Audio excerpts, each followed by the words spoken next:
Na Nješkajše i tak povest improvizovanej švetočnej schadski Skupštini Društva za ruski jazik, literaturu i kulturu bešedovaloše osnovateljoh, peršim predsedateljovi društva profesorovi Mikolovi Kočišovi i od tih kotri pre 150 rokів odzeli društvo i unapрямовали ho.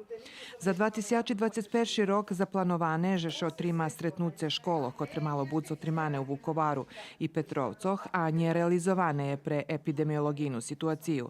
Zaplanovane že otrima 20 republične i dzešate medziokružne zmahanje z ruskoho jazika, a tiš še predluži i z spodobovu koloniju u Gospodincoh.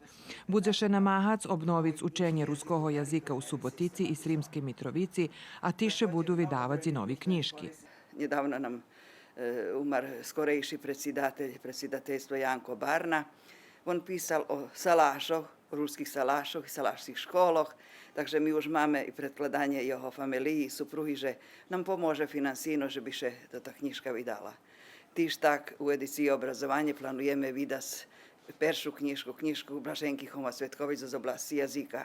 Na naukovi shod pod nazvu Ruski jazik, literatura, kultura, prosvita i publicistika prijaveli i poslali robotu 32 osobi, dzešet z inozemstva, a na konkurs za kratku rusku pripovetku javeliše 6 osobi. Думам, že bardzo dobre, že še tele ljudi odvolali, zato že roboti na isci iz jazika, iz literaturi, iz etnologiji, iz žižnih oblastoh kulturi.